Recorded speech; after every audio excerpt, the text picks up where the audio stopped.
Good afternoon, everyone. My name is Dr. Jade.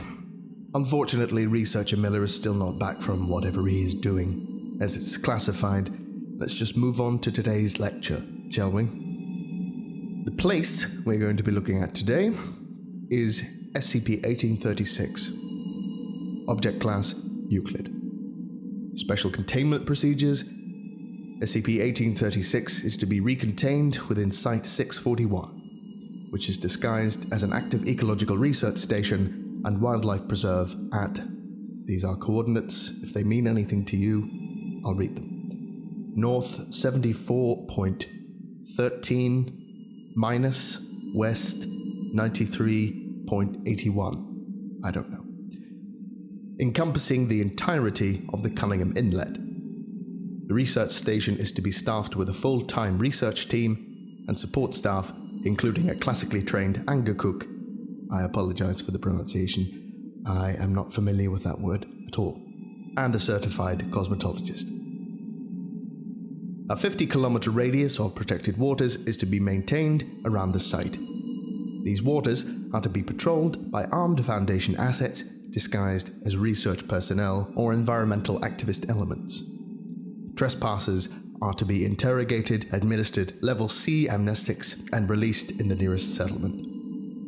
An access causeway is to be maintained into one of the caves that perforate SCP-1836. Access to the causeway is restricted to the site director, on-site shaman, and cosmetologist. Additional personnel may be permitted by majority consensus of the personnel, with access, or by direct request of relevant Level 4 personnel.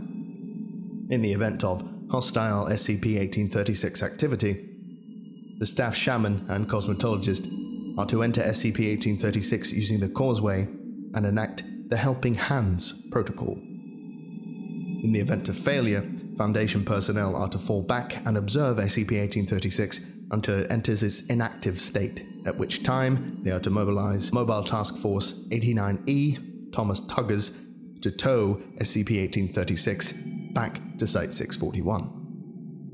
Okay, we've got two updates here. The dates of these are redacted, but the first one says, the Helping Hands protocol has been found to have variable effectiveness. To date, the protocol has failed on several occasions to completely quell SCP-1836. Outbursts have occurred, causing 3 fatalities and 12 injuries, necessitating refilling of key staff positions. In order to maintain containment, the on-site shaman has been given wide discretion in regard to the appropriate ritualistic tack to take when SCP-1836 becomes hostile. Additional resources have been made available to facilitate containment. And the second update reads as follows. Following the incidents of the no birds are allowed to enter proximity with SCP-1836 during the Helping Hands protocol. All birds roosting on the gravel bar on SCP-1836 or within a 30-meter radius are to be chased off or exterminated. Birds exterminated in this way will be handed over to the on-site shaman for appropriate ritualistic disposal. Okay, just a little addendum of my own here. In the description of this object, there are a lot of words that I struggle pronouncing. I would just like to apologize in advance. I have rehearsed today's lecture quite a bit, but I still probably will struggle a little. I just thought it fair to warn you. You can read along anyway, you can see the word. If anybody can correct me, I would very much appreciate it. Okay, moving swiftly on. SCP-1836 is a green, non-tabular pinnacle iceberg peaking 90 meters above the surface, approximately 123 meters in length. It is estimated to weigh between 150,000 and 175,000 metric tons and extends approximately 450 meters below the surface. Submersible surveys of the SCP-1836 have revealed many large tunnels extending into the object. Aside from coloration, the object appears to be an ordinary iceberg. Core samples have revealed that the iceberg is composed of ordinary ice. Algae entrapped within the ice give the object its unusual coloration. SCP-1836-1 is a pod of mammalian organisms of the order Cetacea. that are housed within SCP-1836. The pod is composed of several different species with fluctuating composition and number. The cause of these changes in the pod's composition are unknown. To date, the pod has included specimens tentatively identified as members of the Bacillosauridae, Ambulocytidae, Acrophyceta, and Urinodelphinidae. Recently, Lipotsvex silva has been sighted during SCP-1836 activity. The mechanism by which interspecies communication is facilitated between pod members is currently under investigation. The anomalous properties of the object manifest when marine mammals are hunted at sea or on the shoreline by any people who are not of Aleut, Yupik, or Inupiat ethnicity within a 50-kilometer radius of the object. SCP-1836 will begin to accelerate toward the hunt until the object reaches a speed of 35 knots. At this point, the hunted mammal or mammals, now designated SCP-1836-2, will change bearing to head directly toward SCP-1836. If underwater topography makes this impossible, SCP-1836-2 will adopt the most efficient course to bring it within proximity of SCP-1836. If 1836-2 reaches SCP-1836 before being overtaken, SCP-1836-2 will place the object between itself and the hunters. As SCP-1836 is strictly ocean-going, it can take no further action against land-bound hunters. If the hunter or hunters continue pursuing SCP-1836-2 in an ocean-going vessel, however, SCP-1836 will proceed to ram the hunting vessel until it breaches the hull. It will then extrude part of itself into the hull breach and expand, widening the breach. The processes will continue until the vessel becomes structurally unsound or begins to sink, at which point the extension will retract. If no marine mammals were killed or injured during the hunt, SCP-1836 will dislodge from the vessel at this point and drift away, ceasing activity. If any marine mammals were killed or injured during the hunt, however, 1836 will remain in close proximity to the sinking vessel.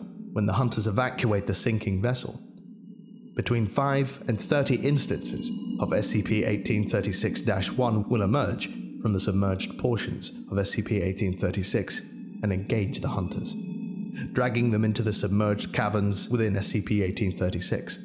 The fate of these individuals is a matter of ongoing investigation. I can see at the end here, expeditions into SCP-1836 are pending approval. Apparently that means they're not pending approval. We have a little update again here, and it reads, after a brief expedition into the interior of SCP-1836, a small central chamber was discovered. Within the walls of this chamber is a frozen, well-preserved corpse of a young woman of Inupiat ethnicity. The corpse had suffered injuries in the past and is missing its hands at the wrist. Only the head of the corpse is exposed to open air. Due to safety concerns, only the on-site shaman and cosmetologist are to have access to this chamber. Addendum, this is Agent Scout Fullbrush interviewing Teriak Le Chatelier, on-site shaman. Forward. Following hostile activity by SCP-1836 on Teriak Le Chatelier was called to begin the Helping Hand Protocol. After 80 minutes had elapsed, SCP-1836 ceased activity and Le Chatelier emerged from SCP-1836 with injuries reminiscent of prolonged exposure to the elements and several bite marks consistent with human and dolphin jaw architecture on his extremities.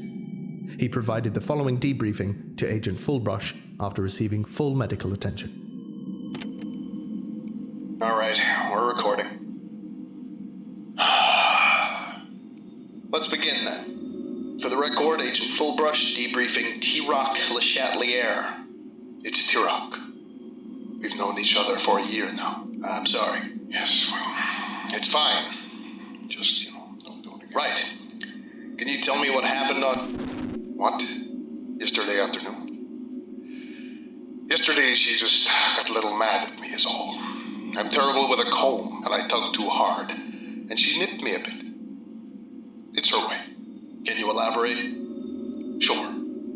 Every once in a while, the ivory comb gets stuck after I've burned the incense and dabbed her with sacred oil. I don't know how her hair manages to get so entangled, since she's usually just sitting. When you say stuck, Like, when I comb her hair inside that frozen living room of hers, sometimes it comes to a knot and it gets caught. Do you comb your own hair full brush? It works like that. If I don't do hard on my own, that's no big deal, but I tug on her hair and sometimes I get nipped. Because let's face it, I don't know what to do with that much hair. And she's a sensitive lady. how do you normally cope with SCP-1836 when it reacts that way to your ritual? Depends on her mood. Sometimes I step back and wait her out. Sometimes I have to sing a little something, burn a different incense, offer a sled dog. Sometimes she just wants me to leave. I think that I'm coming as a man into her house is disconcerting. Usually when you placate her, you're supposed to look like a fish or send a fish with a comb in your stead. Right. Is there anything the Foundation could do to improve your ability to control SCP-1836? No, there is nothing you can do to improve control. But you people just don't like listening to that.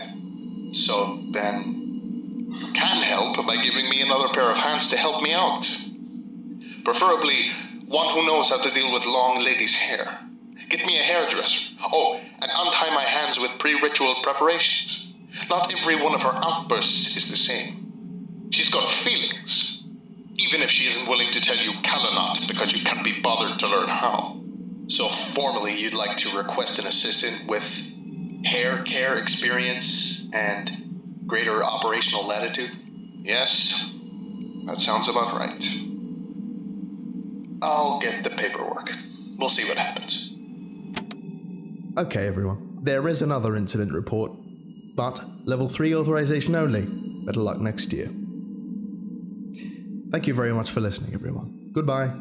Goodbye.